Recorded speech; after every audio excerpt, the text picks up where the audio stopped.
میں نے سب کے سامنے کہہ دیا تھا ضرورت ہے، میں ان کو پری چاچی کہا کروں گا۔ سب نے کہا بس ہم بھی اس کے اوپر ہی چاچی ہی کہیں گے، تم نے بڑا اچھا نام رکھ دیا ہے۔ میرے چاچو خاموش تھے، ان کے چہرے پر خوشی نظر نہیں آ رہی تھی۔ ان کو خوش ہونا چاہیے تھا کہ کم سے کم مسکرا تو لیتے۔ کون سا کوئی ظلم ہو رہا تھا ان کے ساتھ؟ جس کے ساتھ ظلم ہو رہا تھا وہ بیچاری تو چپ کر کے بیٹھی تھی۔ رات ہو گئی، اب سب اپنے اپنے کمروں میں جا کر سو گئے، پر مجھے نیند نہیں آ رہی تھی۔ تھوڑی دیر بعد مجھے کسی شور کی آواز آئی۔ پہلے تو گھر میں شور ہی ہو رہا تھا کیونکہ سارے مہمان بھی ادھر ہی تھے، لیکن یہ شور کچھ عجیب سا تھا، ایسا لگتا تھا کوئی مدد کے لیے بلا رہا ہے۔ جب میں اوپر والے پورشن پر گیا جہاں چاچو کا کمرہ تھا تو سامنے کا منظر دیکھ کر حیران رہ گیا۔ میری ماں نے پری کو پکڑا ہوا تھا، اس پر کالی چادر کروائی ہوئی تھی۔ میں نے کہا کیا ہو رہا ہے یہاں پر؟ تو میری ماں نے کہا کہ تم اپنے کمرے میں چلا ان کی طبیعت اچانک سے خراب ہو گئی، ان کو ڈاکٹر کے پاس لے جانا پڑا۔ ڈاکٹر نے کہا شادی میں زیادہ تیل گھی والا کھانا کھانے کی وجہ سے ان کے معدے میں مسئلہ بن گیا تھا، اس لیے طبیعت خراب ہو گئی تھی۔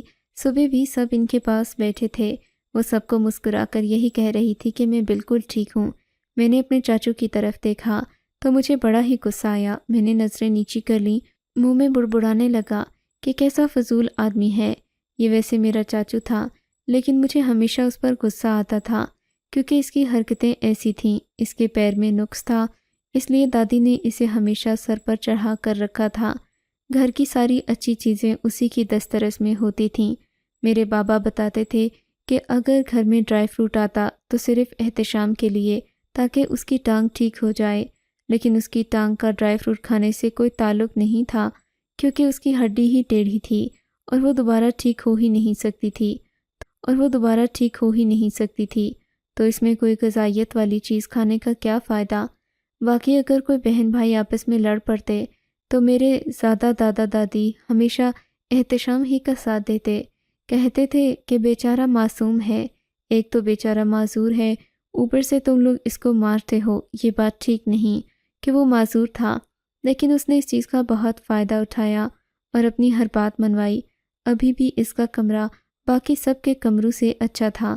میری امی اور میری تائی صحیح بات ہی کر رہی تھیں، کہہ رہی تھیں دیکھو ساری اچھی چیزیں اسی کے پاس تھیں، اب وہ ساری اچھی چیزیں اس کی بیوی کی ہو گئیں، اب یہ بھی ہم پر حکومت کرے گی، اس کا میاں ہی اتنا ضدی ہے، یہ خود بھی ایسی نکلے گی۔ میں بار بار پری کی طرف دیکھتا رہا، میری نظر پھر ادھر چلی جاتی، اگر وہ کہیں پاس بیٹھ جاتی میں اس کا جائزہ لینا شروع کر دیتا کہ اس کے پاؤں کس قدر خوبصورت ہیں، ہاتھ کتنے پیارے ہیں، آج اس نے کون سے رنگ کے کپڑے پہنے ہیں، کیا یہ کپڑے اس کو اچھے لگ رہے ہیں، اس میں کپڑوں کے ساتھ یہ چوڑیاں بھی پہنتی ہے، ہلکا سا نفیس سا میک اپ اس پر کتنا اچھا لگ رہا ہے۔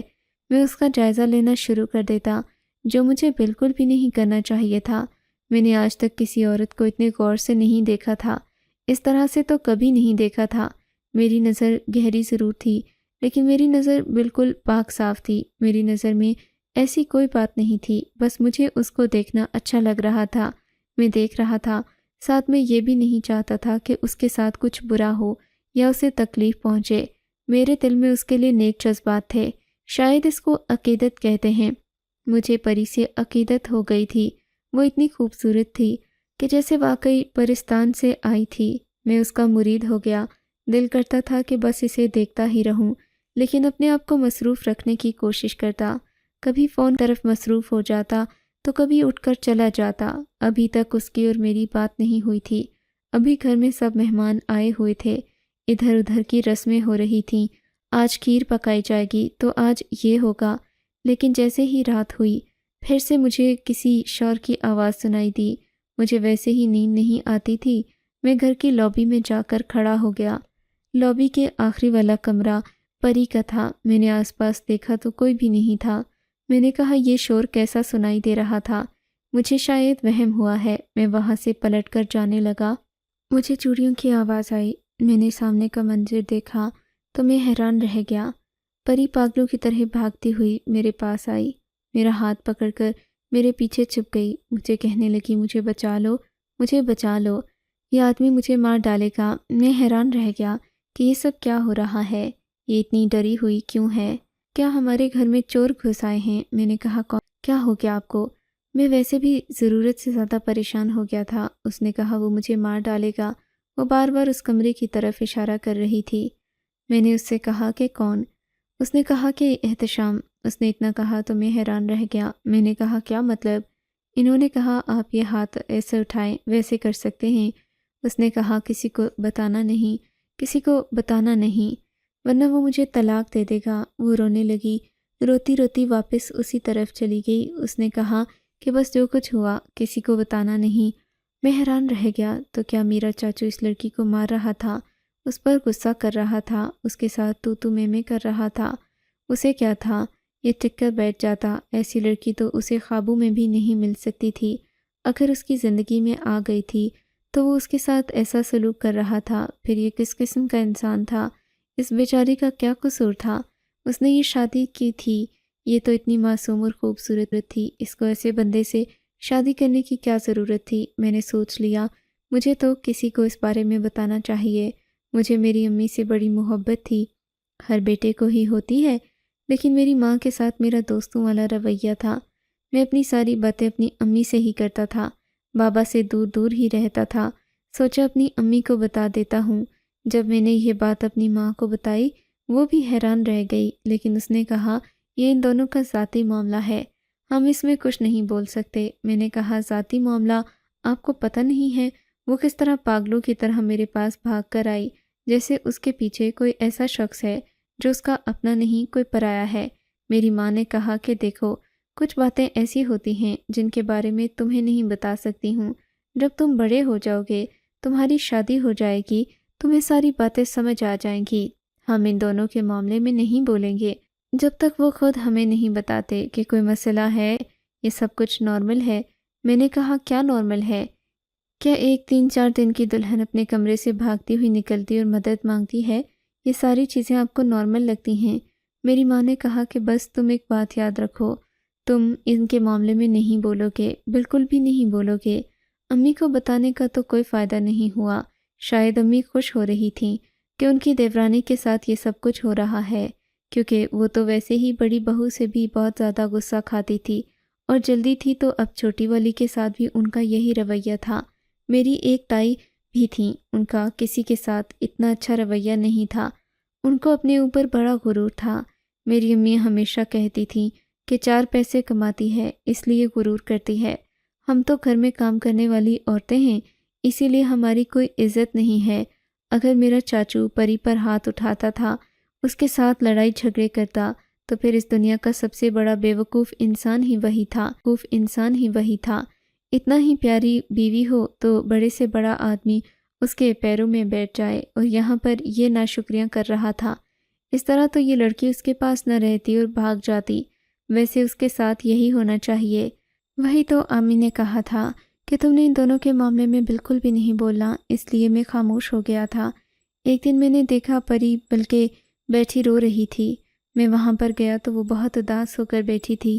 میں نے کہا کیا بات ہے، کیوں بیٹھی ہیں یہاں پر؟ کہنے لگی میری زندگی برباد ہو گئی، میں نے اس آدمی کے ساتھ شادی کیوں کی، مجھے نہیں کرنی چاہیے تھی، اب میرے پاس واپسی کا کوئی راستہ نہیں ہے، میں بہت زیادہ پریشان ہوں، بہت زیادہ دکھی ہوں۔ میں نے کہا بات کیا ہے؟ اس نے کہا وہ مجھ سے پورے 15 لاکھ روپے مانگ رہا ہے، کہتا ہے تم جہیز لے کر نہیں آئی، مجھے 15 لاکھ روپے چاہیے۔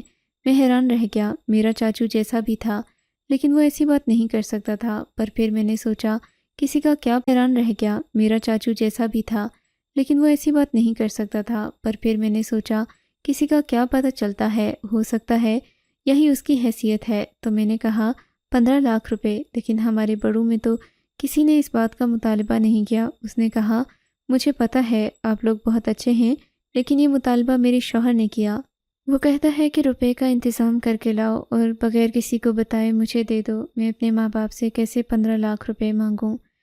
ہم لوگ کو اتنے زیادہ امیر بھی نہیں ہیں، بس اچھا کھاتے پیتے ہیں، چھوٹا سا گھر ہے، ہمارے پاس تو گاڑی بھی نہیں ہے، ہمارے گھر میں تھوڑی نہ 15 لاکھ روپے پڑے ہوں گے، اس لیے میں بہت پریشان ہوں، رو رہی ہوں، سمجھ نہیں آ رہا کہ کیا کروں۔ کاش کوئی تو ایسا ہوتا جو میری مدد کر پاتا۔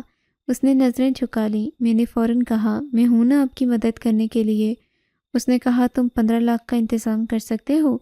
میں نے کہا میرے پاس تو اس وقت 15,000 بھی نہیں ہیں۔ اگر اس آدمی کو 15 لاکھ روپے نہیں ملے تو یہ مجھے اسی طرح سے ٹارچر کرتا رہے گا، مجھ پر ہاتھ اٹھاتا رہے گا، میرے ماں باپ کو بھی بری بری باتیں کرتا ہے، تو یہ سب کچھ برداشت نہیں ہوتا۔ میں نے کہا اتنے برے انسان کے ساتھ آپ نے شادی کیوں کی؟ آپ کے ماں باپ نے دیکھا نہیں وہ لوگ کس خرابی کا شکار ہوتے ہیں؟ وہ صرف بہت زیادہ ضدی ہو جاتے ہیں۔ میرا چاچو بھی ایسا ہی ہے، اس نے سب کو سر پر اٹھایا ہوا ہے، اس کو بگاڑنے والی میری دادی ہیں، انہوں نے یہ سب کچھ کیا ہے۔ اس نے کہا مجھے کیا پتا تھا کہ تمہارا چاچو اس طرح کا نکلے گا، میرے ماں باپ نے تو بس دیکھا کہ شریف لوگ ہیں۔ دل میں یہ سوچ کر حیران تھا کہ اس کے ماں باپ نے یہ نہیں دیکھا کہ لڑکے کے ساتھ اتنا بڑا مسئلہ ہے، اور اپنی جوان جہاں خوبصورت لڑکی جو بہترین سے بھی زیادہ اچھی تھی اس کو اس گھر میں بھیج دیا۔ ایسے بھی کون سے خزانے لگے تھے ہمارے گھر میں، ہم کھاتے پیتے امیر لوگ تھے، لیکن پھر بھی کوئی اتنے زیادہ بھی امیر نہیں تھے۔ ہمارے گھر کے ہر کمرے میں تو اے سی نہیں تھا، بس ہم درمیان والے ہی تھے۔ بس یہ تھا کہ گھر میں کمانے والے زیادہ تھے، اس لیے آمدنی اچھی آتی تھی، لیکن جو بیچارے کمانے والے تھے ان پر کیا گزرتی تھی؟ ان کو یہی پتہ تھا کہ ذلیل ہو کر یہ ایسے کمایا کرتے تھے۔ میں نے کہا میں کوشش کرتا ہوں، میں پری کے لیے کچھ بھی کر سکتا تھا۔ اب اس کے ماں باپ نے غلطی کر دی تھی تو اس میں اس کا کیا قصور تھا؟ اس کو جلنے کڑنے کے لیے تو نہیں چھوڑ سکتا تھا۔ میں نے سوچا گھر میں تجوری میں سے پیسے نکال لیتا ہوں، یہ پیسے وہ اپنے میاں کو دے گی، یعنی میرے چاچو کو، تو پیسے تو واپس گھر میں ہی آئیں گے۔ جب پھر پیسے چاچی کے پاس آ جائیں گے تو کسی طرح چاچو سے چوری کر کے واپس تجوری میں رکھ دوں گا۔ ویسے بھی اس گھر کا بڑا بیٹا کزنوں میں سب سے بڑا میں تھا، مجھ پر کسی کو شک نہیں ہونے والا تھا، مجھ پر تو سب لوگ بھروسہ کرتے تھے۔ تجوری کی چابیاں بھی اکثر مجھے پکڑا دی جاتی تھیں کہ فلاں بندے کو پیسے بھیجنے ہیں، سیف میں سے نکال کر دے دو، بجلی کے بل جمع کروا دو یا گھر کا راشن لے آؤ۔ میرے لیے اتنا مشکل نہیں تھا، میں نے سوچ لیا میں ایسا ہی کروں گا۔ میں نے تجوری کے معاملات پر نظر رکھنا شروع کر دی کہ چابی کس کے پاس ہوتی ہے، کیا ہوتا ہے، کیا نہیں ہوتا، کس ٹائم پر وہاں کوئی موجود نہیں ہوتا، اور میں کیسے پیسے نکال سکتا ہوں۔ ساتھ ساتھ میں اپنی چاچی کو بھی بتا رہا تھا کہ اس میں مدد کرنے کے لیے اب یہ سب کر رہا ہوں اور 1-2 دن میں اس کا کام ہو جائے گا۔ وہ بھی بار بار پوچھتی تھی کہ میرا کام کب ہوگا۔ روز رات ان کے کمرے سے لڑنے جھگڑنے کی آوازیں آتیں۔ میرا کمرہ سب سے قریب تھا، اسی لیے مجھے پہلے سنائی دیتی۔ باقی سب گھر والوں نے تو منہ میں دہی جما رکھا تھا، کوئی کچھ بولتا ہی نہیں تھا۔ مجھے اپنے چاچو پر حیرانگی ہوتی، ایک تو ایسا انسان، اوپر سے اتنی اچھی لڑکی مل گئی، پھر شکر ادا نہیں کر سکتا۔ دنیا میں پہلا ایسا ناشکرا مرد دیکھا تھا۔ مجھے میری چاچی سے محبت ہو گئی تھی، تبھی میں اس کے لیے سب کچھ کر رہا تھا۔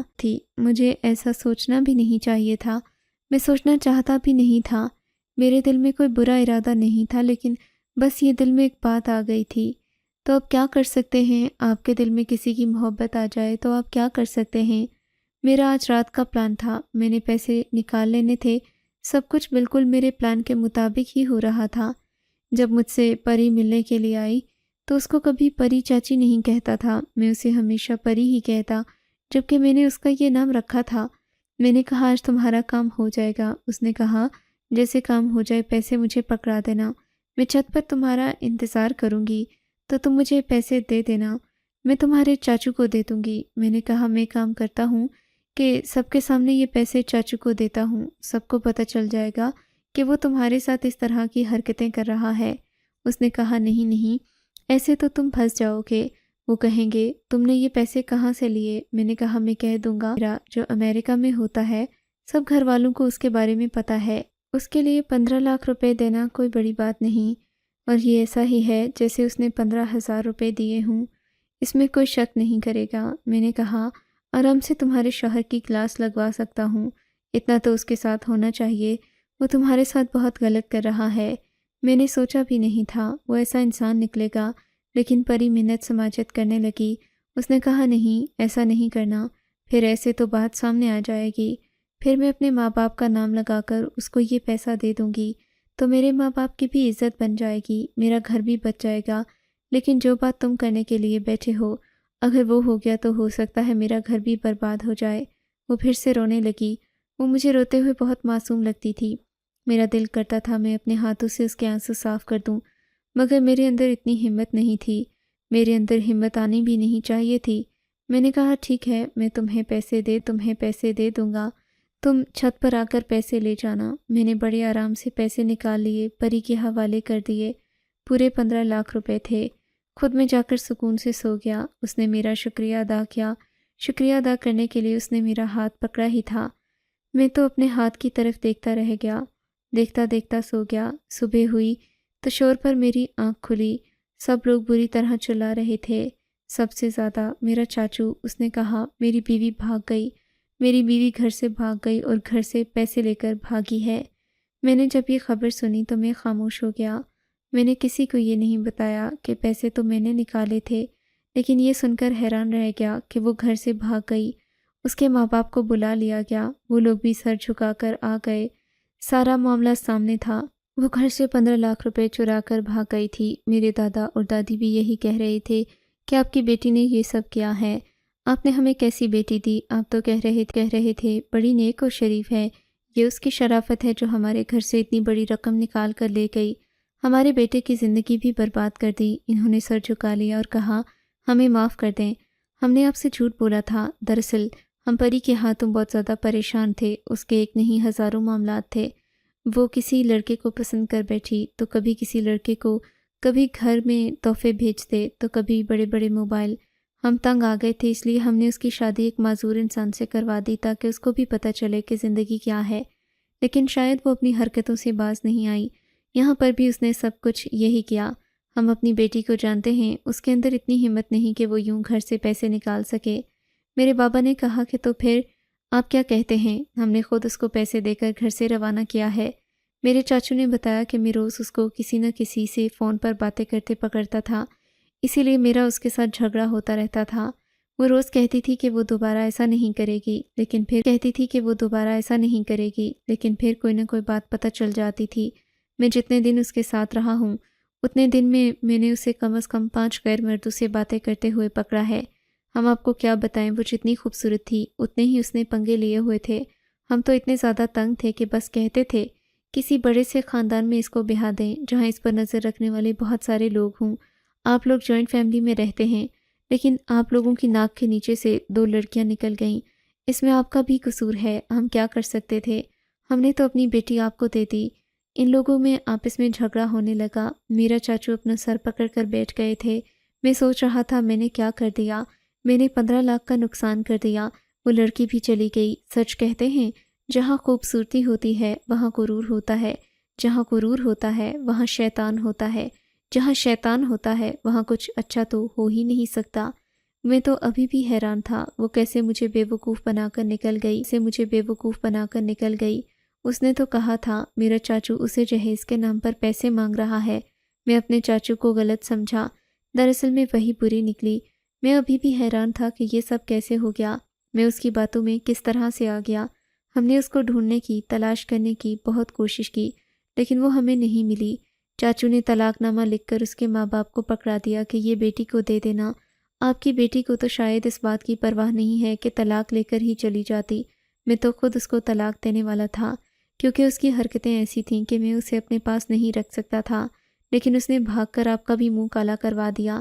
کاش ہمارے ساتھ اس نے ایسا نہ کیا ہوتا۔ میں نے کبھی یہ بات کسی کو نہیں بتائی، اگر میں یہ بات بتا دیتا تو سارے اپنے جوتا اتار کر مجھے اچھی طرح کٹ لگاتے، لیکن میں اپنے اندر تو سوچ کر جل رہا تھا کہ میرے ساتھ یہ سب کیا ہو گیا، کیسے مجھے بے وقوف بنا لیا۔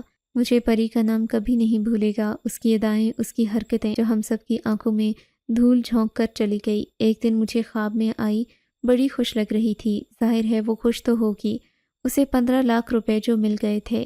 15 لاکھ کا نقصان پورا کرتے کرتے میرے چاچو اور تایا بھی بہت خوار ہوئے۔ گھر میں پڑے ہوئے پیسے تھے جو میں نے نکال کر دے دیے، ان کو پھر سے پورے کرنے پڑے۔ دادی نے خوب باتیں سنائیں۔ چاچو کو تو دیکھ کر مجھے ترس آتا ہے، کیونکہ دوبارہ اسے کسی نے رشتہ نہیں دینا۔